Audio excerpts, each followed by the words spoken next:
Hello everyone, আসসালামু আলাইকুম। আমরা আজকে বুয়েট 1920 সেশনের একটা কোশ্চেন সলভ করব ফিজিক্সের। তো শুরু করা যাক। ফার্স্টে আমাদের বলছে 150 গ্রাম ভরের একটি cricket ball.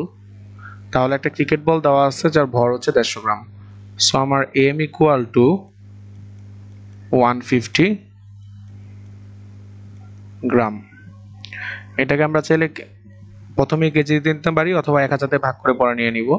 Cricket ball 12 metre per second বেগে গতিশীল হয়ে একটি ব্যাট দ্বারা আঘাত করার ফলে 20 মিটার পার সেকেন্ড বেগে ফিরে আসে। তাহলে ব্যাপারটা এরকম, সাপোজ ধরলাম এটা আমাদের একটা ব্যাট সারফেস।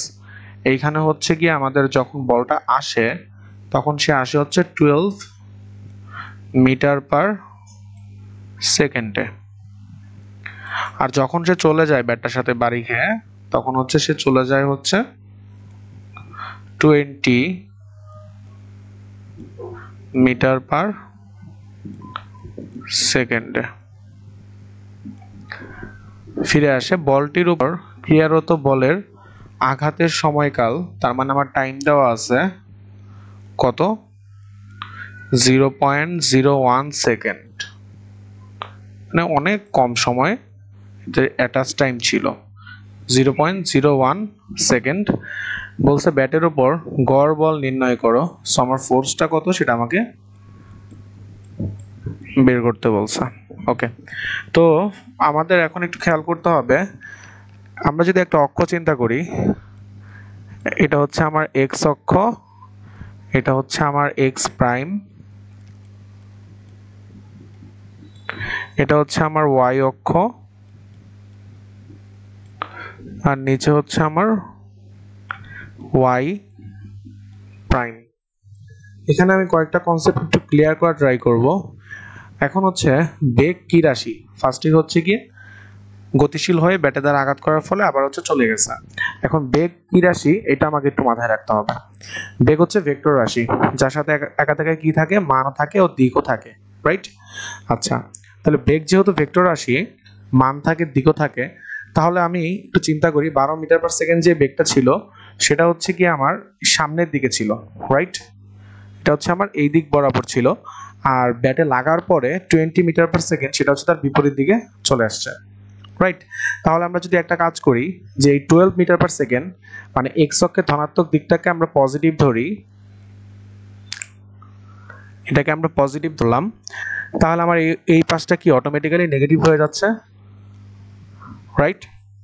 ওকে, তাহলে আমার এফ ইকুয়াল টু, আমরা যদি এখন ফর্মুলা ফালাই, এফ ইকুয়াল টু আমরা কি জানি, এফ ইকুয়াল টু জানি ভরবেগের পরিবর্তনের হার প্রযুক্ত বলের সমানুপাতিক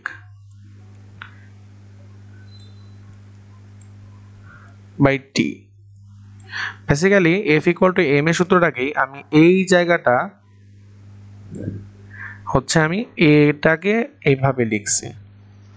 ওকে, তাহলে আমার এইখানে আমার কি কি দেওয়া আছে, আমাকে বলা আছে যে ফার্স্টে যে বেগটা ছিল সে 12 মিটার পার সেকেন্ড বেগে হচ্ছে কি হচ্ছিল, গতিশীল হয়ে একটা ব্যাটে আঘাত করার ফলে সে 20 মিটার পার সেকেন্ড বেগে ফিরে আসে। ওকে, আচ্ছা, এখন এইখানে একটা সহজ প্রিন্সিপাল আমরা কাজে লাগাইতে পারি। এইটা হচ্ছে কি আমার বেসিক্যালি ভি মাইনাস ইউ বলতে আসলে কি বোঝায়, ভি মাইনাস ইউ বলতে আসলে বোঝায় হচ্ছে বেগের পরিবর্তন বা ডেল অফ ভি। এটা কি আমার চেঞ্জ অফ ভেলোসিটি বা বেগের পরিবর্তন। এখন এখানে বেগের পরিবর্তনটা কতটুকু হয়েছে এটা আমাদের বুঝতে হবে। সো আমাদের এখানে ছিল ডেল ভি এর মানটা, একটু খেয়াল করি, আমার ছিল হচ্ছে গিয়ে 12, দেন আমার এখান থেকে কি হয়েছে 20 মিটার পার সেকেন্ড বেগ হয়েছে, কিন্তু 20 মিটার পার সেকেন্ডটা কি দিকে, এক্স অক্ষের নেগেটিভ দিকে, মানে বাড়ি খেয়ে এখানে চলে আসছে, উল্টা দিকে চলে আসছে। তাহলে আমার 12 যে দিক বরাবর কাজ করছে 20টা তার উল্টা দিকে কাজ করতেছে, right?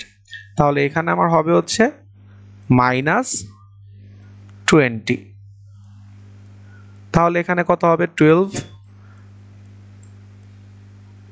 Plus 20, 12 plus 20 that means 32, এটা আমরা এক লাইনে আমরা এখানে ডিরেক্ট করে দিতে পারবো।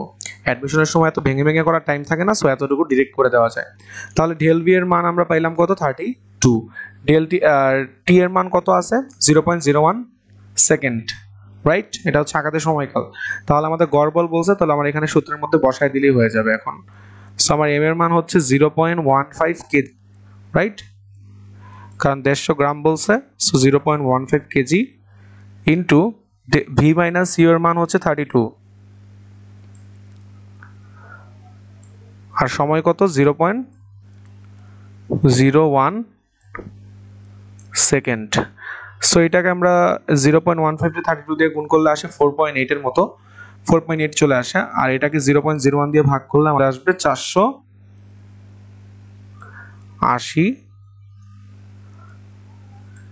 নিউটন, অথবা আমরা এটাকে বলতে পারি 0.48 কিলো নিউটন। তাহলে আমাদের এই টাইপের ম্যাথগুলো সলভ করার ক্ষেত্রে একটা প্রসিডিউর ফলো করতে হবে। আসলে অ্যাডমিশন টেস্টে আমার মতে ভালো করার জন্য যারা যারা করে তাদের একটা বেসিক জিনিস থাকে সবারই মোটামুটি, সেটা হচ্ছে তাদের বেসিক কনসেপ্টটা ক্লিয়ার থাকে। যেমন এখানে একটা ছোট্ট কনসেপ্ট কাজে লাগছে আমার, দেখো যে এটা পজিটিভ দিক বরাবর আমার 12 মিটার পার সেকেন্ডটা গেছে, বাট নেগেটিভ দিক বরাবর আমার 20 মিটার পার সেকেন্ডটা আসছে। কারণ কি, এখানে ব্যাটের সাথে সাপোজ এখানে যদি একটা ক্রিকেট ব্যাটের কথা না বলে যদি এরকম বলতো একটা দেয়ালের দিকে, সাপোজ একটা দেয়াল আছে, দেয়ালের দিকে একটা রাবারের বল তুই ছুঁড়ে মারলা, সো তোমার এটা কিন্তু নর্মাল জ্ঞান কি বলে, রাবারের বল ছুঁড়ে মারলে রাবারের বলটা কি প্রত্যেক গিয়ারই সমান ও বিপরীতমুখী প্রতিক্রিয়া আছে। সো রাবারের বলটা কি এদিক বরাবরই চলে আসবে। যাওয়ার বেগ যদি v1 হয়, আসার বেগ হবে v2, যেখানে v1 আর v2 এর দিক কি সম্পূর্ণই বিপরীত, সম্পূর্ণই বিপরীত। সো v2 এর দিকটা বেসিক্যালি, এখন অনেকের কোশ্চেন আসতে পারে এখানে মাইনাসটা দিলাম কেন, -20 দিলাম কেন, আপনি তো উপাংশ দিয়ে বলতে পারতেন। হ্যাঁ, যদি তোমাদের এরকম উপাংশ দিয়ে জানার ইচ্ছা থাকে আমাকে কমেন্ট করো, আমি হচ্ছে কি উপাংশ দিয়ে পরের বার বলে দিব, উপাংশটা বুঝাই দিব কেন এখানে -20 আসলো। আশা করি তোমরা এতটুকু বোঝো, তার জন্য আমি ডিরেক্টলি এভাবে করে দিচ্ছি। সো 12 + 20 দ্যাট মিনস 32, বাট এখানে আমাদের ওই যে বলছিলাম প্রথমে বেসিকটা ক্লিয়ার রাখতে হবে, বেগটা কি করছে, যে দিক বরাবর গেছে বলটা ঠিক ওই দিক বরাবরই বিপরীত দিকে ফিরে আসছে, ওই দিক বরাবরই বিপরীত দিকে ফিরে আসছে। সো দিকটা বিপরীত, তার জন্য এখানে -20, মাইনাসে মাইনাসে প্লাস, দ্যাট মিনস 32 কে আমরা জাস্ট ম্যাচটা দিয়ে গুণ করে দিব, টাইমটা দিয়ে ভাগ করে দিব, তাহলে আমরা হচ্ছে এই গড় বলের মানটা পেয়ে যাব। ওকে, সো এটাই হচ্ছে আমাদের ম্যাথের প্রসিডিউর ছিল। আশা করি এরকম ম্যাথ আসলে পারা যাবে। থ্যাংক ইউ সবাইকে।